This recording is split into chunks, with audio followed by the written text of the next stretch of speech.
Olá, pessoal.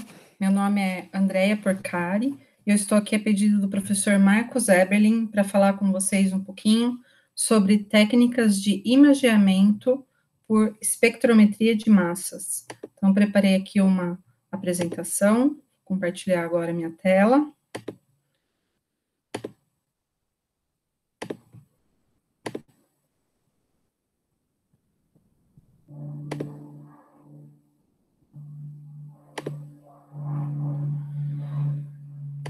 Então, vamos lá, pessoal. Então, técnicas de imageamento por espectrometria de massas. Espectrometria de massas já é, para mim, a técnica mais legal aí entre as técnicas analíticas. Acho que cada um que trabalha com a sua própria técnica gosta, né, e acha ela mais legal de todas. E imageamento dentro da área de espectrometria de massas é a parte mais legal da espectrometria de massas. Então, eu fico muito feliz de ter a oportunidade de compartilhar um pouquinho com vocês sobre essa técnica que, para mim, é super legal. Bom, como eu falei, meu nome é Andrea, eu sou formada em Química, né, sou bacharel e licenciada em Química pela Unicamp. Eu tive a oportunidade de fazer o mestrado e o doutorado em Química Analítica, com o professor Marcos Eberlin, lá na Unicamp, utilizando a técnica de espectrometria de massas. E hoje tenho a felicidade de ser professora e pesquisadora na Universidade de São Francisco, onde eu atuo no programa de pós-graduação em Ciências da Saúde. Então, hoje eu tenho a oportunidade de aplicar a técnica de espectrometria de massas, principalmente aí nos problemas envolvendo ciências da saúde, utilizando principalmente como técnica diagnóstica, né? Então, eu tenho projetos na área de câncer ginecológico, então, câncer de mama, de ovário, de cólon, também na parte de câncer infantil, de cérebro, né? E aí, algumas outras coisas que a gente acaba participando, mas tudo aí utilizando a técnica de espectrometria de massas. Então, para quem não está muito lembrado do que é essa técnica de espectrometria de massa, sem falar de imagem ainda, né? É uma técnica que é super versátil, que a gente tem várias modalidades, vamos dizer assim, dentro de uma mesma técnica, que seria como um canivete suíço mesmo, aí equipado de diferentes formas. Quando a gente fala espectrometria de massas, é muito amplo, porque tem uma variabilidade enorme de instrumentação, e essas variáveis, né, elas vão dando características para aquela determinada ferramenta.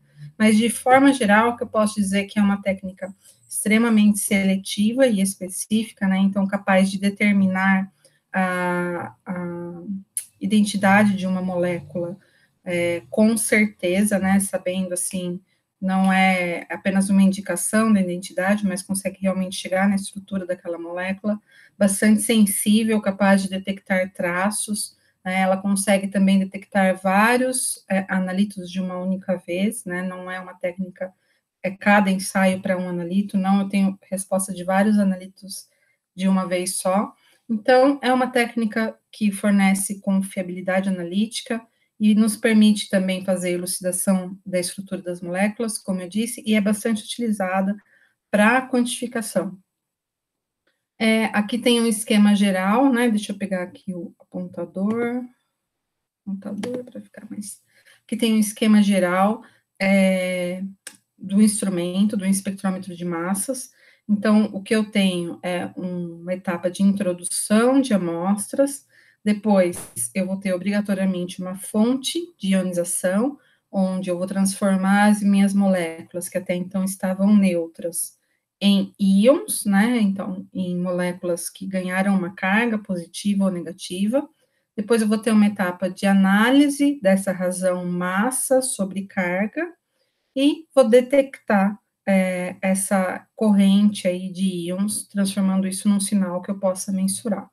Então, falando da espectrometria de massas, a introdução da amostra, ela pode ser feita de forma direta, por exemplo, com uma seringa infundindo um líquido, ou eu posso utilizar um cromatógrafo, né, um HPLC, ou um cromatógrafo a gás, ou eu posso utilizar a eletroforese capilar, ou outras formas de introdução de amostra que hoje a gente tem disponível. Então, é como eu vou levar a minha amostra até o espectrômetro de massas. A partir daí, eu tenho uma fonte de ionização, onde eu vou pegar essas moléculas que estão chegando do meu HPLC ou da minha seringa e vou dar uma carga para essas moléculas, vou transformá-las em íons. Então, aí são diferentes técnicas, aqui tem alguns nomes, né, por exemplo, EASY, que é eletrospray, MALDI, DESI, são alguns nomes, assim, bem diferentes, né? Então, cada um desses nomes representa uma técnica diferente de ionização, que nada mais é, então, tirar a minha molécula do estado neutro e transformar num íon. A partir do momento que ele se transformou no íon, eu posso controlar a trajetória desse íon, eu posso, através da aplicação de campos elétricos e magnéticos, conseguir medir a trajetória desse íon e conseguir, através dessa medida, dizer qual é a massa que ele tem, qual é a carga que ele tem. Né? Então, aí vem essa etapa, que é a etapa de análise do íon, a análise da razão massa-carga. Então, todo íon ele tem uma massa, porque é composto de matéria, e aí ele ganhou uma carga. Aí, então, nessa etapa do analisador de massa-carga, eu posso ter um analisador do tipo quadrupolo, do tipo TOF, ou do tipo Orbitrap. Então, tem várias combinações aí. Eu posso ter 3 analisadores, eu posso ter 3 quadrupolos, então, vou chamar esse equipamento de triplo quadrupolo, ou eu posso ter um quadrupolo junto com Orbitrap, ou eu posso ter um quadrupolo junto com um TOF. Então, vocês percebem que conforme eu vou combinando essas técnicas, então, imagina, eu posso ter uma fonte, vamos supor, de MALDI, e aí eu vou ter um analisador TOF, ou eu posso ter uma fonte de eletrospray, e aí eu vou ter um analisador que tem um quadrupolo e um TOF. Então, são equipamentos totalmente diferentes e que servem para propósitos totalmente diferentes. Tá? Por isso que eu falei que é uma técnica muito ampla e que a gente consegue, então, aí, com cada uma dessas ferramentas, dedicar para uma área específica. Depois, no final disso, eu tenho um detector, né, um processador do sinal, que vai contar esses íons que foram medidos na etapa da análise, né, do analisador de massa-carga, transformando num sinal, né, que vai ser, então, gerado um espectro de massas, que é esse gráfico que eu estou mostrando aqui. Aqui no eixo X, eu tenho a razão massa-carga das moléculas, e no eixo Y, eu tenho a abundância relativa dessas moléculas, que não são mais moléculas, são íons, eu mesma falei errado, né? Então, aqui eu tenho a razão massa-carga dos íons, e no eixo Y, eu tenho, então, a abundância relativa. Então, quando eu olho aqui, por exemplo, 798 é o íon mais intenso aqui do meu espectro, então ele está atingindo aqui a marca do 100%. Tá? E assim que a gente lê, cada um desses sinais aqui representa um íon. Né? Se esse íon tiver uma carga igual a 1, então a gente olha aqui e vê diretamente as massas. Agora, se tiver uma carga igual a 2, eu vou ter que considerar isso. Então, na verdade, estou vendo a metade da massa, certo? E assim por diante.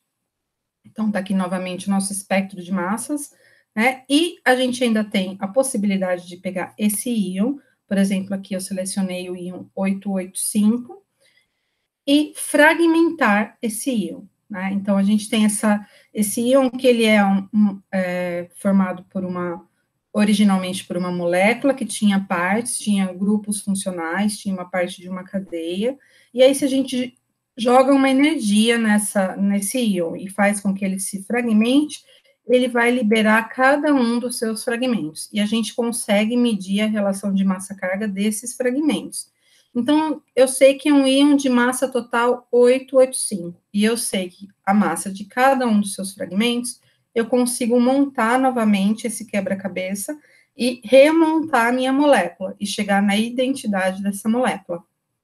Além de ter o valor aqui da massa, que como vocês podem ver aqui, olha, a gente está representando com 2 casas decimais, mas existem instrumentos dentro da espectrometria de massas que conseguem me dar a certeza até a 4ª casa decimal, né? Então, conforme eu vou aumentando aí nessa exatidão da minha massa, vai diminuindo o número de possibilidades de moléculas que podem ser as geradoras desse íon.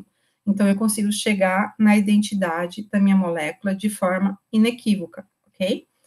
E aí, então, um exemplo eu coloquei dos diferentes instrumentos que a gente tem na espectrometria de massas, falando aqui, por exemplo, dos mais comuns, né, que é o cromatógrafo a gás, acoplado à espectrometria de massas. Eu tenho também o cromatógrafo a líquido, acoplado a um triplo quadrupolo. Isso é muito comum da gente encontrar na indústria farmacêutica, né, isso tem bastante, tanto os dois aqui, muitos laboratórios de análise também já têm esses instrumentos. Tenho aqui um pouquinho mais diferente nesse canto esquerdo, né, que seria um sistema de HPLC e aqui um espectrômetro de massas, que é do tipo QTOF, né, que ele tem então um quadrupolo, por isso que tem o Q, e o TOF, que é o tempo de voo, time of flight, que fica nesse tubo aqui que está subindo essa torre que a gente está vendo. Depois eu tenho analisadores aqui do tipo Orbitrap, né? E aí, dependendo do tipo, por exemplo, aqui eu tinha o TOF, aqui eu tenho o Orbitrap, eu vou ter a exatidão da massa das minhas moléculas, lá as casas decimais que eu comentei com vocês. Então, por exemplo, o TOF me dá alta resolução, o Orbitrap já me dá altíssima resolução, então ele consegue avançar mais nas casas decimais. Tenho, por exemplo, o MAL de TOF, que é um instrumento como esse daqui, onde eu tenho uma fonte de MAL, de um analisador do tipo TOF, depois eu tenho esse outro mais diferente aqui, que é um dos maiores, né, que é o FT-ICR, aí vou deixar para vocês como curiosidade procurar depois o que significa esse FT-ICR, é um instrumento super grande, também tem altíssima resolução. E aí, recentemente, a gente viu aparecer aí outras modalidades, né, de instrumentos, que fazem uso também daqueles analisadores, conforme eu falei para você, do Orbitrap, do TOF, mas na fonte de ionização, eles tiraram de dentro dessa gaiolinha, né? Porque, olha, quando a gente olha aqui no cromatógrafo a líquido, né? Tá vendo aqui que tem uma parte que está fechadinha aqui? Aqui a fonte de ionização, né? Aqui também, olha, no Orbitrap também tem uma fonte de ionização aqui. Aqui no QTOF tem uma fonte aqui, olha, entre um instrumento e outro. Né? E aí, o que essas pessoas fizeram? Eles tiraram a fonte de ionização de dentro dessa caixa e levaram para fora. Então, aqui eu tenho uma pessoa que é inventor dessa técnica, né, o Robert Cody, ele mostrando a técnica de DART, onde ele está colocando uma nota de dólar na frente aqui de um feixe que está promovendo a ionização das moléculas presentes aí na nota, diretamente da superfície da nota. Então, ficou diferente a cara do espectrômetro de massas, né? Outra técnica, a técnica de DESI, também na etapa de ionização da fonte, então, não estou falando do analisador, que vem depois, estou falando da fonte de íons, onde você pode ver aqui que está segurando uma rosa aqui na frente do espectrômetro, né? E vendo aí o perfil químico dessa rosa. Então, foram novas modalidades que surgiram aí no decorrer do tempo, né, para o desenvolvimento da técnica de espectrometria de massas. E aí, quando a gente fala de imageamento, então, dentre todas essas que eu mostrei para vocês, existem algumas que são as principalmente utilizadas para o imageamento.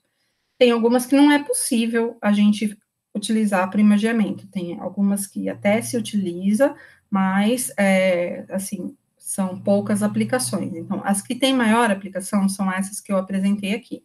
Então, principalmente aqui a técnica de molde, né? O que é a técnica de molde? É uma técnica onde isso tudo eu estou falando de ionização, tá bom? Então, é na etapa de ionização da espectrometria de massas. Então, aqui eu tenho uma fonte que é um laser, né? Que vai, então, incidir sobre a minha amostra que foi depositada numa placa. Na minha amostra, junto com ela, para ser depositada na placa, tinha uma matriz que, então, o laser ioniza essa matriz e a matriz consegue ionizar a minha amostra. E aí a minha amostra vai para a fase gasosa e é levada, então, para dentro do analisador de massas. Tá? Então, você imagina aqui que o laser, ele vai varrendo essa superfície aqui onde está a amostra. A outra técnica que também é utilizada para imageamento é o SIMS, né? Que tem esse nome aqui, Secondary Ion Mass Spectrometry. Então, você tem um feixe de íons primários, que é gerado aqui. Então, esse feixe de íons primários bate na superfície da minha amostra, então veja bem, em todos os casos estou falando muito dessa superfície, né? A minha amostra está nessa superfície, aqui nesse caso também. A minha amostra está na minha superfície. Né? Para fazer a imagem, eu preciso da amostra em uma superfície. Se ela for um líquido, não tem muito sentido eu fazer uma imagem. Né? Então, aqui eu tenho um feixe de íons primários incidindo, e aí, conforme ele bate, ele transfere, ele dessolve, né, e transfere a carga para o íon que está, para a molécula que estava na superfície. Então, ele gera um feixe de íons secundários. Esses íons, então, eles são sugados para dentro do analisador de massas, onde eles são analisados. Então, isso vai varrendo aqui a superfície, e para cada pontinho vai gerando, então, esse conjunto de íons. E a outra técnica, que é DESI, que é Desorption Electric Spray Ionization, a gente não costuma traduzir os termos, a gente sempre se refere a eles em inglês, né? Não é muito comum a gente ficar traduzindo os termos, mesmo assim, em dissertações, em teses, a gente procura sempre manter o termo original, porque muitas vezes o termo se torna sem sentido em português. Né? Então, o que eu tenho nessa técnica? Eu tenho um spray, que está vindo aqui com um solvente, com um potencial elétrico aplicado, então, eu tenho aqui predominantemente a formação de cargas no spray, né? Por exemplo, se eu aplicar uma carga negativa ou uma carga positiva, eu vou dizer qual é a carga que o meu spray vai estar levando, e aí eu tenho também um gás que vai imprimir velocidade nessas moléculas do spray. Ele vai estar sendo bombeado, né? Através de um capilar, vai ter esse potencial e vai ter um gás que vai soprar, então, esse spray. Quando ele sopra, forma uma pluma, né? Essa pluma bate, colide, então, na superfície, mais uma vez, eu tenho a superfície da amostra, e aí ele dissolve a amostra e também ioniza, né? Porque tenho cargas nesse spray. Então, quando ele ioniza, aí ele leva para dentro do espectrômetro, ele é aqui nessa parte aqui, né, mostrando que é uma coisa praticamente mecânica, né, onde você tem a colisão e forma um ângulo, que é a partir da desorção, como eu tenho íons, eles são atraídos aqui para dentro do espectrômetro de massas. E a partir daí eles vão ser analisados, vão ter a sua relação massa-carga analisada. Aqui tem uma foto do que se parece isso na realidade, tá? Então, é bem essa carinha aqui, o que a gente vê na frente do instrumento. Então, essas são as três principais técnicas de ionização que são utilizadas para aquisição de imagens por espectrometria de massas. Agora, analisadores são vários. Então, assim, todos os tipos, praticamente, de analisadores são utilizados com espectrometria de massas. O QTOF é utilizado, o triplo quadrupolo é utilizado, Ion Trap é utilizado, Orbitrap é utilizado, faltou algum, FT-ICR é utilizado, tá bom? Então, todos os tipos, eles são utilizados. Predominantemente com essas três fontes, mas existem outras, né? Existem aí várias outras modalidades que também permitem fazer o imageamento, sempre levando em consideração que a minha amostra vai ter que estar na superfície para que eu possa imagiar, né? E imageamento por espectrometria de massas é um dos hot topics na pesquisa com espectrometria de massas.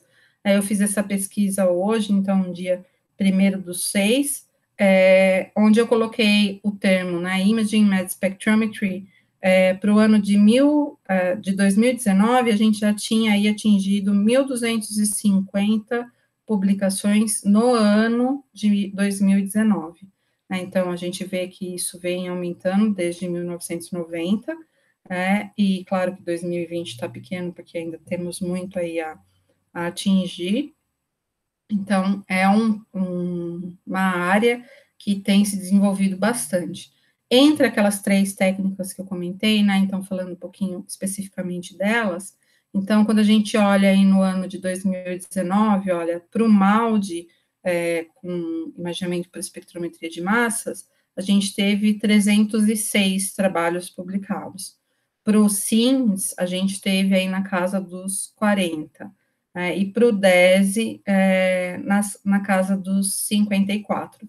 Então, porque o SIMS, ele é mais antigo do que o MAUD, né, porém, ele não tem o mesmo número de trabalhos, porque a instrumentação dele é mais complexa.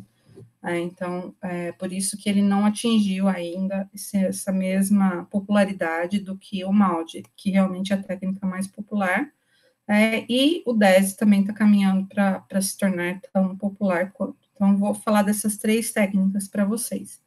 Aqui eu tenho um paralelo, né, de uma imagem de um tecido biológico que foi imagiado. Então, aqui, a primeira parte é depois que ele é feito um corte no criostato, né, então, o tecido congelado é cortado, aí eles pegam uma fina fatia e coram, né, por esse corante que é chamado de hematoxilina e eosina, que ele vai corar diferencialmente o citoplasma e o núcleo das células que compõem esse tecido, de forma que eu consiga enxergar as células quando eu olho no microscópio.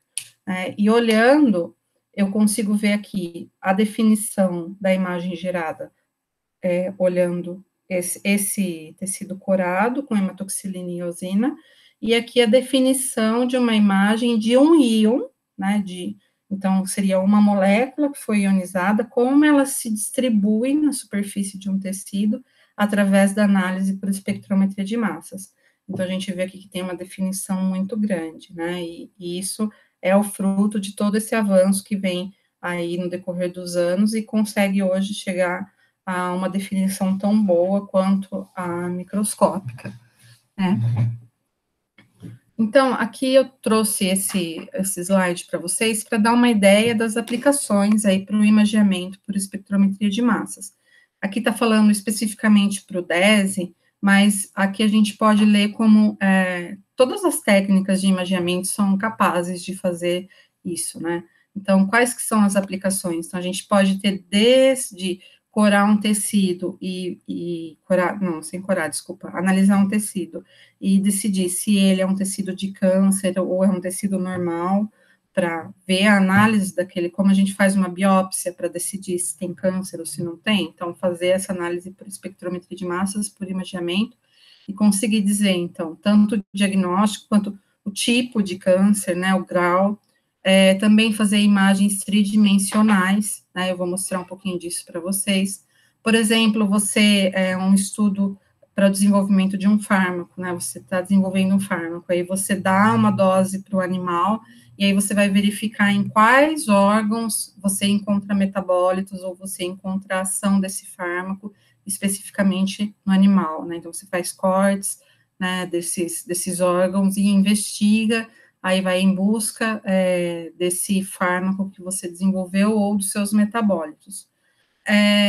Por exemplo, para análise forense, né, aqui nos 2 casos, aqui eu tenho uma impressão digital que tem uma imagem química, e eu tenho aqui também análise de tintas, né, documentoscopia. O que seria isso? Por exemplo, você tem um testamento, ou um contrato, alguma coisa, e alguém está fraudando aquilo. Eles utilizam canetas muito parecidas, né, para assinar por cima de um nome, ou para assinar junto num documento, mas através da análise química da superfície, né, daquela assinatura, a gente consegue saber se aquela assinatura tem a mesma idade, se ela foi feita com a mesma caneta, se ela é com uma caneta diferente, porque a gente está analisando a composição química daquela tinta. Então, a gente consegue, por exemplo, saber qual que foi passada por cima, qual que foi passada por baixo, né, como é esse exemplo que está mostrando aqui.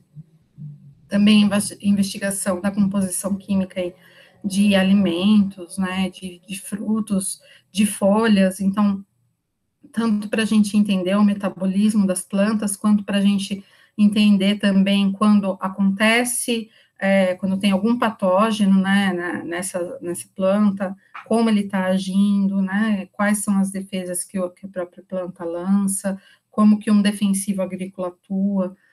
Aqui, nesse outro exemplo, eu tenho 2 colônias de bactérias, e elas podem ser, então, imagiadas diretamente da placa onde elas foram cultivadas.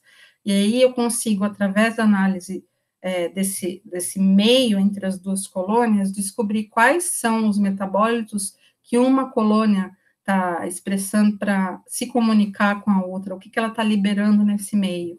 Né? Então, tem inúmeras aplicações aí que a gente consegue imaginar. Nesse caso aqui está mostrando para DESE, mas não é diferente para as outras técnicas, tá? A gente consegue fazer tudo isso também. Então, como que funciona o imageamento? Isso funciona para as 3 técnicas que eu comentei dessa forma, é o mesmo raciocínio. Então, a primeira coisa que eu tenho é uma superfície, né? Como eu coloquei aqui, uma superfície dividida num eixo X e Y. E aí seria como que se eu fizesse quadrantes aqui, né? Que a gente está acostumado a chamar de pixel. Quando a gente já vê o computador ou o celular ou baixa resolução de uma foto, a gente fala, né? Tá pixelizada, né? Então, assim, a gente divide em quadrantes que são os pixels, né? E o pixel, ele vai ser o tamanho do quê? Então, vai ser ou o tamanho do meu spray, ou o tamanho do meu laser, ou o tamanho do meu feixe de íons, né? Isso que vai ser o meu pixel. Porque imagina que essa seta preta aqui, número 1, vai ser o meu laser, por exemplo.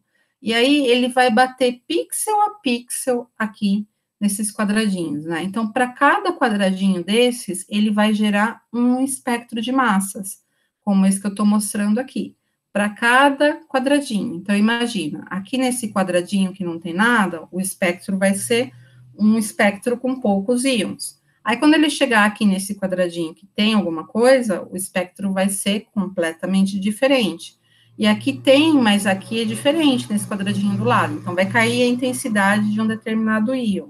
Aí, assim, se a gente correlaciona, então, a informação do espectro com a informação da coordenada x e y que a gente tem na superfície, a gente consegue criar uma imagem, né? Então, de forma que se eu pegar a distribuição de um determinado íon, né, e procurar como é que foi a abundância desse íon em todos os quadradinhos. Se eu recompor isso, eu vou recriar uma imagem.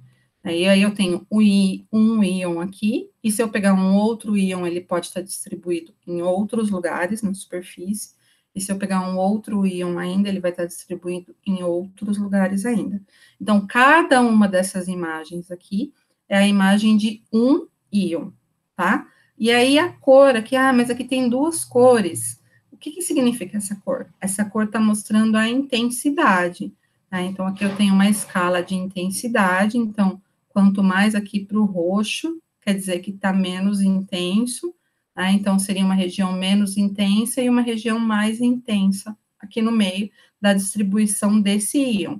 E aqui seriam as 3 imagens sobrepostas, tá? Então, olhando aqui de uma outra forma, né? Então, aqui eu tenho um laser batendo aqui ponto a ponto, e aí, para cada ponto, ele vai gerar um espectro. Então, vocês podem ver aqui que eu tenho 4 espectros aqui gerados, né? E que a intensidade, por exemplo, desse íon azul aqui, ó, ela variou nos 4 espectros.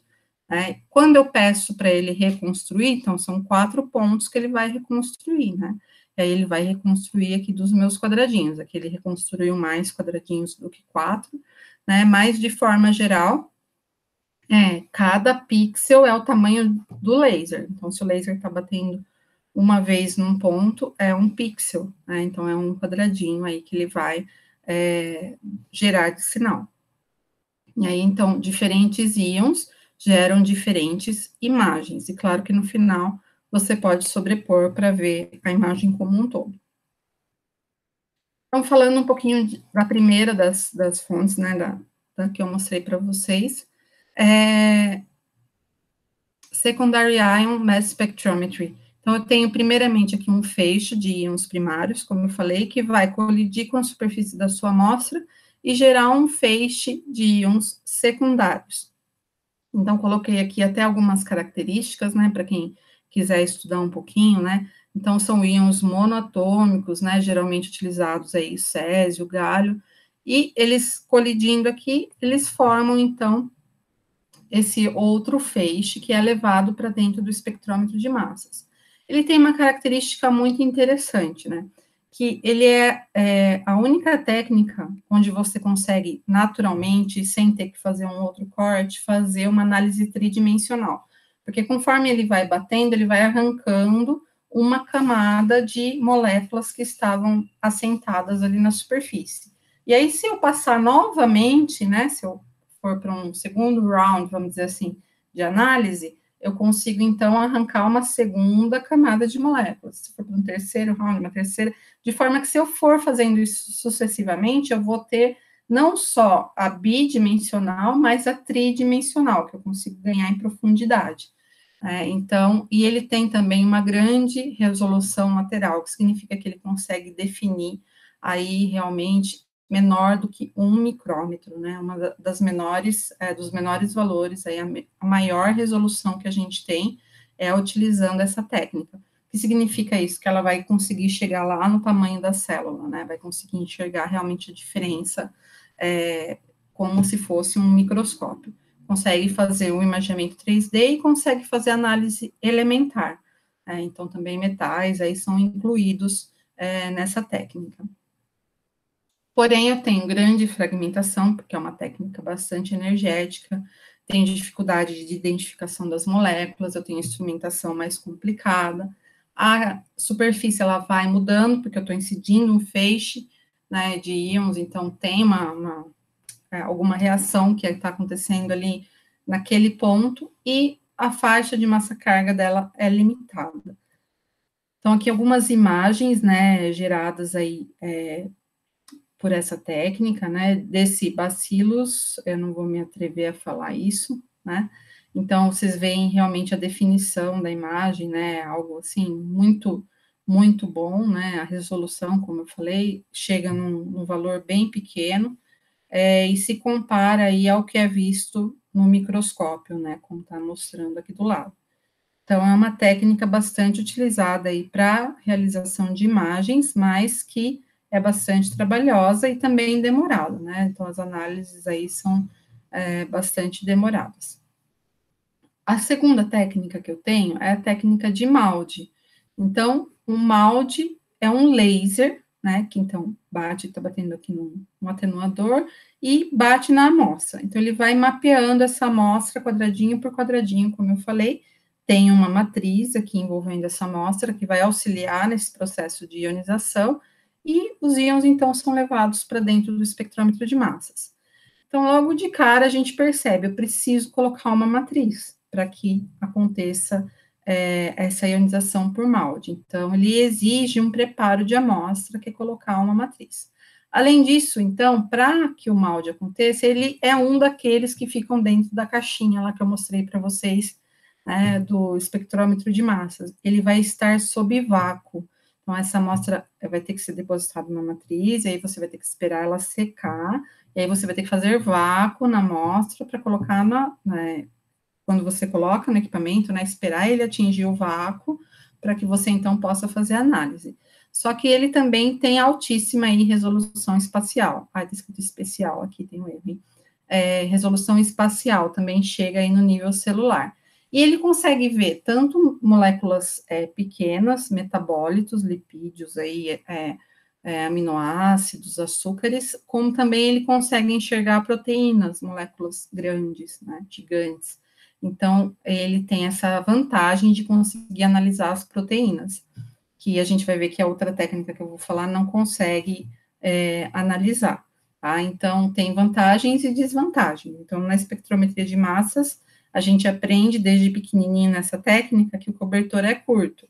Então, quando a gente cobre a cabeça, descobre o pé, né? Aí, se cobrir o pé, descobre aqui a parte do ombro. Então, não tem jeito, né? Não tem a técnica perfeita, a gente tem que ver para a situação que a gente quer, qual é a mais adequada. E além de qual é a mais adequada, qual que você tem disponível, né? Então, aqui eu estou mostrando como que é o fluxo de trabalho para a técnica de molde. Eu tenho, aqui posso ter, por exemplo, uma cultura celular, o tecido, isso vai ter que ser colocado em cima de uma superfície plana, 2D, né, bidimensional. Aí eu vou ter que colocar a matriz, né, eu posso também ter que fazer alguma etapa de digestão de proteínas, por exemplo, aí vou ter que lavar esse tecido, fazer algum tipo de preparo para ver essas proteínas ou peptídeos, né? E aí a placa, então, é levada para dentro do equipamento, que faz o vácuo, e vem o laser e vai pontinho por pontinho, ionizando, e através da reconstrução, então, desses espectros, em função da distribuição bidimensional, consegue gerar para a gente aí as diferentes imagens de cada um dos íons. Aqui, nesse caso, está mostrando espectros, olha, de 5.000, 7.500, 10.000, 12.500, de razão massa-carga. Então, são proteínas aí que estão sendo mostradas. Então, aqui eu tenho esse exemplo lindo, né, que imagino que demorou um tempão para ser adquirido. O que foi feito aqui? Foi feito um corte lateral de um rato, né, de um camundongo, na verdade. Então, foi cortado e o corte foi colocado inteiro para ser imageado. E aí foi mostrado os diferentes compostos que estão, e sua abundância nos diferentes tecidos do animal. Né? Então, a gente vê, assim, essa imagem lindíssima, com substâncias que são específicas de cada uma das regiões do animal, né, e conseguindo aí diferenciar órgãos, né, o trato digestivo, enfim, tudo muito ilustrativo, né, lembrando, então, que a cor, nesse caso aqui, está se referindo a diferentes íons, eu tenho imagens sobrepostas, mas que, no geral, quando a gente vê cor diferente, a gente também tem que associar com intensidade. Nesse caso aqui, a cor tá mostrando íons diferentes, tá? Eu já vou mostrar um outro caso, onde a cor se associa com a intensidade de um mesmo íon. Como eu falei para vocês, existiu aí um movimento que possibilitou, então, tirar dessa gaiola, dessa instrumentação tão complicada, a etapa de ionização, e levou para fora, né? E surgiram, então, as técnicas que são chamadas de ionização ambiente. Essas técnicas, elas ocorrem com pouco ou nenhum preparo de amostra. Aí o grande pivô aí do surgimento dessas técnicas foi o professor Crookes, que inventou, então, a técnica de DESE, que é essa que vocês estão vendo aqui, analisando diretamente de um tomate, né? Então, essa técnica que eu mostrei para vocês, ela também pode ser utilizada, então, para adquirir imagens, que também vai mapear aqui a superfície de uma determinada amostra que vai ser colocada aqui na frente. Como que é o fluxo de trabalho para a técnica de DESE? Então, eu tenho, por exemplo, um tecido, aqui nesse caso eu estou mostrando um tecido de cérebro de camundongo, de rato, né? E aí eu vou seccionar esse tecido num criostato, não pode ser material parafinado, talvez pode ter algum médico assistindo esse vídeo, né? A parafina, em nenhuma das técnicas a gente conseguiu superar esse problema a contento, né, da presença da parafina, porque a parafina são etapas consecutivas de lavagem com solventes orgânicos e que você acaba destruindo aí a distribuição dos compostos químicos no tecido, né? Então, isso dificulta demais a nossa análise. Então, tem que ser um tecido congelado sem nenhum conservante.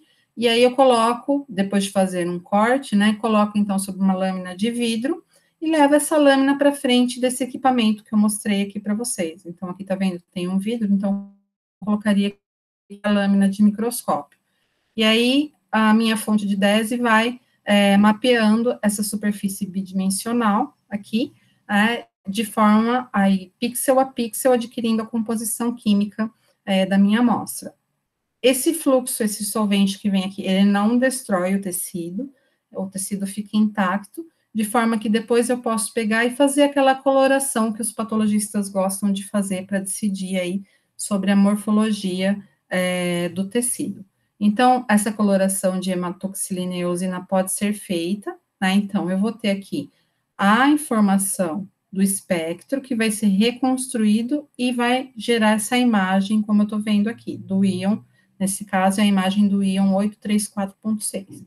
E eu vou ter também a morfologia, né, porque eu vou conseguir reconstruir aqui através, depois que eu corei, eu posso olhar no microscópio e confrontar as duas coisas.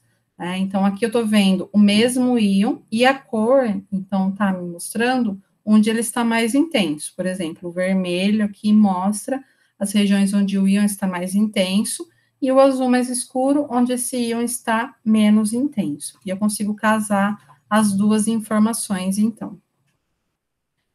Mas tudo isso, né, a gente vê assim no fluxo geral, mas aí a gente pensa, como que eu consigo encontrar um biomarcador fazendo uma análise seriada, né? Por exemplo, para diferenciar o tecido de câncer de um tecido normal. Se eu vou estar lá analisando, será que o íon vai ser diferente? Como que eu vou saber que ele é um biomarcador? Então, para fazer isso, a gente tem que fazer várias análises, tanto do tecido normal, quanto de um tecido doente, por exemplo.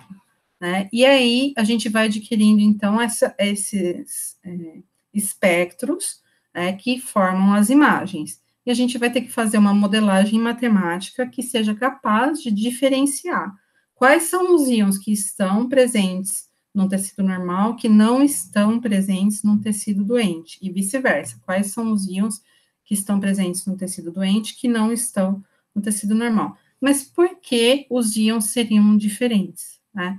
Porque, para quem já teve a oportunidade de ver um tecido, por exemplo, com câncer ao microscópio, sabe que as células, elas têm um formato totalmente diferente.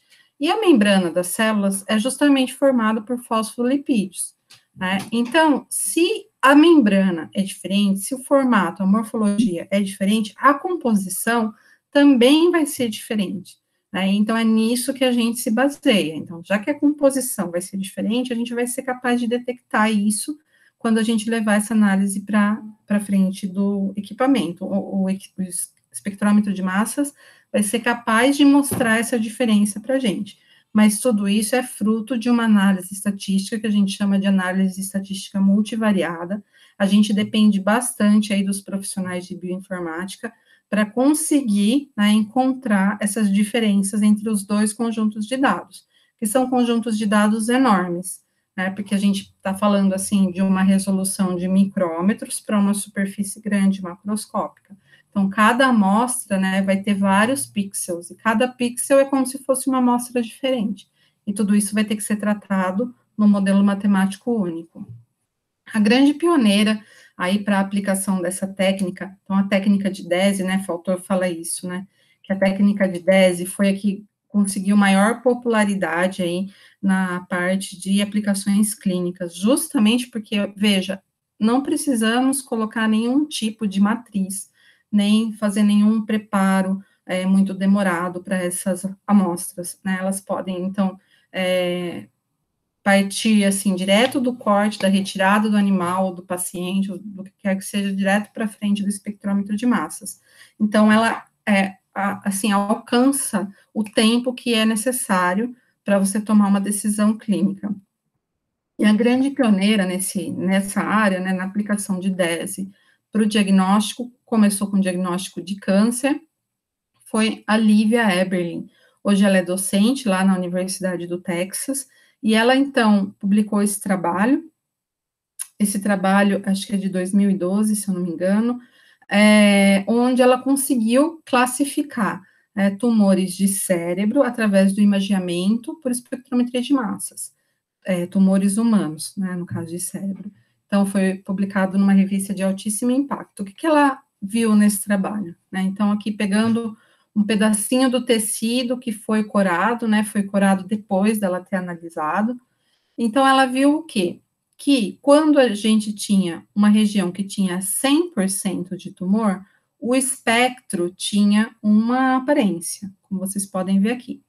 Quando a gente tinha uma região onde eu tinha tecido normal, né, de matéria cinza, infiltrado junto com o tumor, o espectro tinha uma outra aparência. Então, ela conseguiu aqui, olhando para o mesmo pedaço de tumor, diferenciar aquela região onde era predominantemente tumor, da região onde eu já tenho tecido normal, certo? E dizer o quanto de tecido normal, estimar, né, quanto de tecido normal eu já tenho ali. Mas será que isso importa? Importa, porque eu lembro dela explicando, né, esse trabalho especificamente. Então, a gente imagina, né, que um cirurgião, quando ele vai fazer uma cirurgia como essa de retirada de um tumor cerebral, que ele vai abrir a cabeça da pessoa e ele vai ver lá, o tumor é uma parte preta, né, e o tecido normal é rosa, né, como todo o restante. Só que não é assim, é tudo igual, ele não consegue, olhando, diferenciar o que é tumor e o que é normal. Então, para isso que a gente faz exames de ressonância que vão marcar, né, certinho a região do tumor, e aí durante a cirurgia também existem probes que marcam para o cirurgião saber exatamente qual é o lugar que ele vai retirar. Mas aí ele está retirando, aí ele não sabe se ele retira mais um pouco para garantir que não tem mais tumor, ou se ele para ali naquele momento. E imagine que qualquer milímetro de cérebro que ele retira mais vai ter uma diferença muito grande para o paciente que está tendo o seu cérebro alterado, vamos dizer assim, né? O que será que ele está tirando ali? Está tirando alguma capacidade que vai refletir numa sequela muito grande depois para o paciente. Então, ele, né, é muito crítico. Então, como que é feito? Ele retira, aí esse pedacinho que ele retirou, vai lá, é congelado, aí cortado, e o patologista é corado, né, por hematoxilina e eosina, aí o patologista olha, daí ele fala assim, ainda tem tumor, pode tirar mais, aí volta, o cirurgião tira mais um pouco, aí vai, congela, corta, cora, o patologista olha, daí o patologista fala, agora tem só 10% de tumor, daí ele vai e tira mais um pouquinho. É por isso que uma cirurgia como essa pode demorar 8 horas, 12 horas, 16 horas, porque é um trabalho, assim, que tem muito minucioso, né, que é feito a cada corte, essa análise pelo patologista. Então, com essa técnica, a Lívia mostrou que é capaz de dar uma ferramenta química para o patologista. Não quer dizer que a gente vai eliminar a presença do patologista. Só que para o patologista também é difícil decidir, porque mesmo as células estando curadas, em muitos momentos ele tem dúvida, né, de até que ponto aquilo que ele está vendo é uma diferenciação, é um tumor, ou é um artefato, né, porque essa técnica de congelação que é feita ali rapidamente não é a melhor técnica para análise. O ideal seria você fazer um bloco de parafina, e depois cortar, e depois levar para o patologista. Só que tudo isso não dá para ser feito no tempo de uma cirurgia, demora muito. Então, como é uma técnica que não é a ideal, que é essa de congelamento, né? Ou congelação, desculpa. Que gera artefatos, então o patologista às vezes pode ter dúvida desse diagnóstico que ele está falando. Então, essa seria uma forma, né, que a gente tem de, com as ferramentas químicas, dar uma base para esse patologista fazer uma decisão mais, assim, baseada em ferramentas exatas, né, vamos dizer assim. Porque se a gente for pensar na análise por HE, é uma técnica que já tem mais de 100 anos, e ainda hoje é a técnica que é utilizada. Será que toda a tecnologia que foi desenvolvida já não poderia estar ajudando, né, nesse momento da decisão? E é isso que esse trabalho mostrou. Então, além de mostrar câncer e não câncer, ela também mostrou perfis. Então, veja bem, eu não estou vendo uma única molécula, eu estou vendo conjunto de moléculas que estão sendo alteradas. A gente chama de perfil químico. Então, o perfil químico de diferentes graus, de diferentes tipos de tumores, né? Então, aqui, por exemplo, eu tenho tipos diferentes em graus diferentes, que histologicamente eu consigo diferenciar e que quimicamente também tem um perfil totalmente diferente. Então, ela foi capaz de encontrar esses marcadores capazes de diferenciar isso. E essa técnica, então, foi já aplicada aí para vários tipos de tecido, né, envolvendo câncer ou não, mas realmente o câncer tem, assim, um claim maior para essas investigações, e continua sendo feito, tá? Existe já alguns trabalhos que estão já na fase clínica, né, onde você já tem esses instrumentos dentro de hospitais sendo testados já em estágio clínico, para aprovação, para aplicação realmente, que no futuro próximo a gente possa ter esse tipo de técnica disponível. Claro que vai demorar um pouco para popularizar, né, mas os primeiros passos aí já estão sendo feitos. Esse outro trabalho, que também é da Lívia, é um trabalho mais recente, de 2019, né, do ano passado, ela fez, então, para classificação de nódulos de tireoide, né? Então, ela pegava pedaços do nódulo, que é através de biópsia, e fazia análise, então, por DESE e também a análise ao microscópio. Depois confrontava. E aí ela foi capaz de diferenciar tecido normal, de tumor papilar ou papilífero, e de outros tipos aí de tecidos malignos que podem se desenvolver. E esse diagnóstico, ele é bastante interessante, né, porque quando o patologista tem dúvida, ele não consegue discriminar entre esses tipos de tecido, ele indica a cirurgia, né? Então, a pessoa, assim, por precaução, vai tirar, porque o patologista não consegue definir exatamente qual é o tipo de tecido que está ali presente naquele nódulo. Então, nesse trabalho, ela mostrou, assim, né, que daquele número que seria clinicamente indicado fazer a retirada, ela conseguiria evitar 17 entre 19, não. Bom, enfim, ela conseguiria evitar grande parte das cirurgias, né? Ela conseguiria mostrar que aquele tumor não precisaria ser operado, né? Se ela tivesse a oportunidade de fazer a análise química daquela peça ou daquela biópsia por aspiração que é feita nessas células dos nódulos da tireoide. Então, ela evitaria aí uma grande parte das cirurgias desnecessárias. E isso tudo através da diferenciação do perfil químico. Então, a gente vê uma aplicação direta e como que isso impactaria na vida desses pacientes. É claro que essa decisão de retirada do nódulo, ela não é simplesmente uma questão da malignidade, né, mas porque a gente sabe que tem nódulos que crescem, que eles atingem um volume que precisam ser retirados. Tem também a questão da tranquilidade dos pacientes, né, que você sabe que você tem um nódulo ali, então, eu queria mesmo retirar para me ver livre disso e não ter mais essa preocupação. Então, todos esses pacientes estão nesses casos aqui, né, onde que ela listou, mas por malignidade ela conseguia diferenciar os casos a serem operados daqueles que não seriam operados, o que hoje não é possível na prática clínica, ainda não é possível. Então, realmente, a tecnologia aí, possibilitada pelo imageamento por espectrometria de massas, fazendo toda a diferença. A gente também trabalhou junto, né? Como eu falei para vocês, trabalho bastante com os cânceres ginecológicos, aí na parte de câncer de mama. Então, a gente, como essa técnica é nova, tem poucos trabalhos mostrando a reprodutibilidade entre resultados de um laboratório e de outro laboratório. A gente ainda está muito num cenário acadêmico e pouco no cenário realmente real, né, da prática clínica.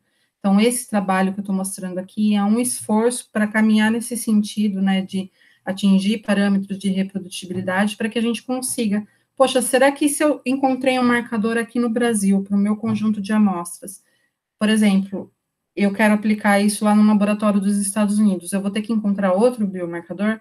Ou será que esse marcador que ela encontrou aí para análise dos nódulos de tireoide, se eu for usar aqui no meu laboratório, aqui no Brasil, eu posso usar o mesmo marcador? Então, essa era a pergunta que a gente tinha, né? Quão reprodutível eram os resultados? Então, para isso, a gente usou um modelo de câncer de mama, onde a gente coletou amostras aqui no Brasil e coletou também em outros lugares do mundo e analisou aqui no Brasil e lá nos Estados Unidos. Depois a gente comparou os resultados. Então, aqui, quando a gente vê, por exemplo, uma mesma amostra, né, aqui depois de ser corada por hematoxilina e eosina, e os diferentes íons aqui que compõem essa amostra, e os resultados, então, no Brasil e nos Estados Unidos. Como eles são muito, muito semelhantes. Então, aqui uma amostra brasileira que foi analisada no Brasil, e aqui uma amostra brasileira que foi analisada nos Estados Unidos. Então, a gente vê aqui que a imagem é a mesma, e que o espectro é praticamente o mesmo. Existem pequenas diferenças? Existem, mas, como eu disse, são pequenas. Né? Então, o que isso mostra? Mostra que o modelo que é desenvolvido lá, a gente pode aplicar aqui. A gente pode somar as nossas amostras. E, nesse trabalho, a gente conseguiu também diferenciar, né, um tecido normal da mama para um tecido de tumor. Porque a gente sabe que nos tumores de mama, os cirurgiões sempre pensam na preservação da mama, né? Porque você ter que fazer uma mastectomia total, retirada de toda a mama, implica num prejuízo muito grande para aquela paciente. Então, isso sempre é considerado. Então, a margem, até quanto que se retira desse tumor, também é um fator que é considerado. E por isso que a gente ficou motivada a fazer esse trabalho. Então, a gente vê que existem íons que são específicos das glândulas de tecido normal, né? Então, como está mostrando aqui, né? Por exemplo, o íon 885, ele aparece aqui na região do tecido normal, assim como o íon 863. Enquanto que outros íons, eles são específicos da região de tecido de tumor, né? Então, a gente vê aqui a região do tumor marcada em preto, e esse outro íon aqui, que aqui estava tão fraquinho no tecido normal, né? Aqui no tecido com tumor, ele já aparece bastante abundante.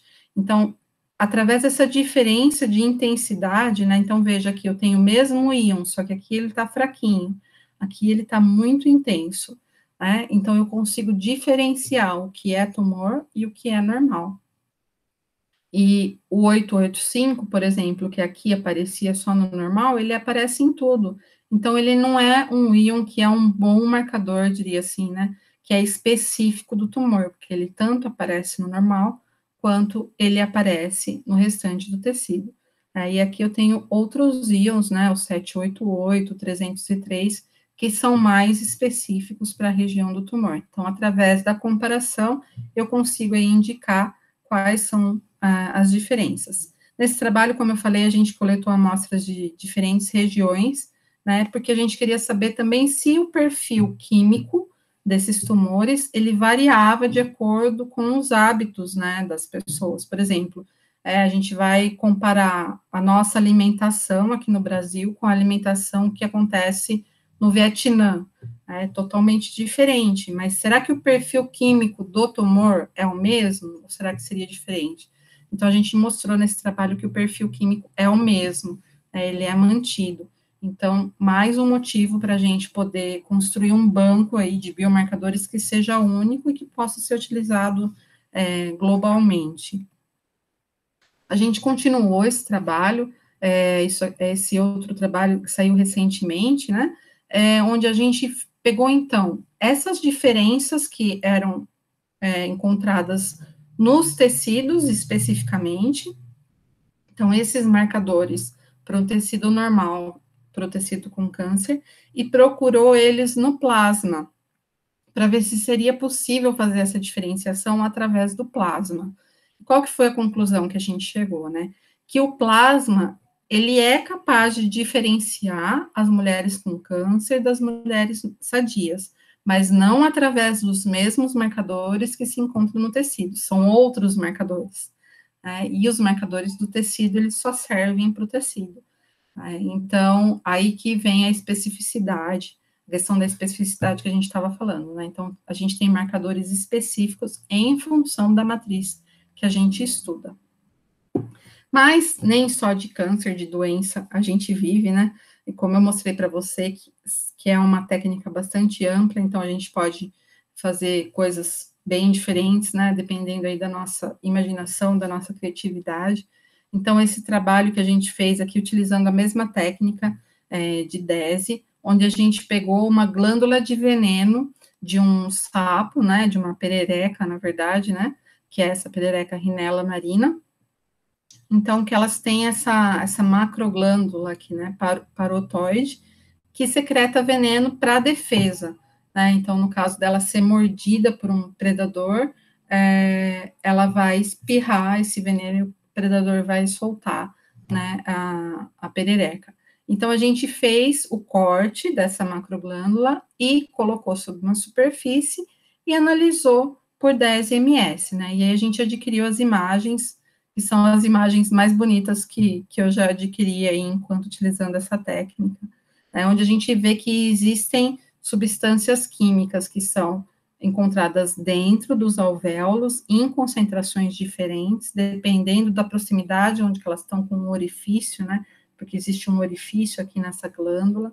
Também existem outras substâncias químicas que estão nas paredes dos alvéolos, né? Existem ainda outras substâncias químicas que estão no entorno da glândula, né? Então, que são aí relacionados com a pele, né? E outras ainda que se distribuem aí por toda a região.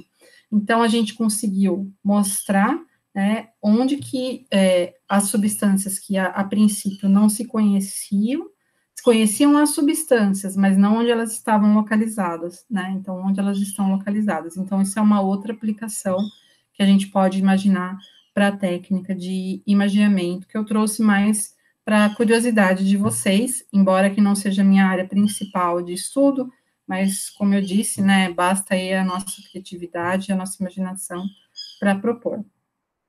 Então, assim, qual que é a mensagem, né, que eu gostaria de deixar para vocês? Que a técnica de espectrometria de massas, ela não está restrita aos laboratórios, né, ela vem ganhando muito espaço aí na resolução desses problemas clínicos, na parte de diagnóstico, e a gente está atuando nessa interface, né, então, como eu mostrei para vocês, eu sou química, e é claro que um médico encontrou vários erros na minha fala, né, mas com certeza eu já tive que me apropriar de vários termos que não são químicos, né, que vão mais para a área da medicina, então eu tenho que entender o lado de lá para entender como que a nossa ferramenta pode ajudar. E aí é uma área de interface, né, então essas pessoas que realmente têm aí aptidão por essa parte de biológicas, né, e se aproximam um pouco mais, conseguem construir o conhecimento de uma forma mais completa, porque a gente sozinho, né, no laboratório, a gente não é ninguém, a gente não tem amostra, a gente depende das outras pessoas mesmo, a gente tem a técnica, mas não tem as amostras, aí chega o pessoal da parte clínica com casos maravilhosos aí para mostrar para a gente, então essa interação é importantíssima, como eu mostrei também, o pessoal da bioinformática, que para a gente é essencial também, né, então, essa mensagem que eu gostaria de passar para vocês, né, que tanto conhecimento químico, quanto clínico, quanto de informática, são extremamente necessários e valiosos para o desenvolvimento de técnicas como essa, que no futuro próximo, aí vão estar mudando as práticas clínicas, tá bom? E se vocês tiverem alguma dúvida, tiverem algum comentário ou alguma ideia de parceria, eu deixei aqui para vocês o meu contato. Agradeço muito ao professor Marcos Eberlin, que é meu eterno orientador, meu exemplo, e se precisarem de alguma coisa, podem entrar em contato comigo, tá bom? Muito obrigada, espero que vocês tenham gostado. Eu vou encerrar a nossa gravação.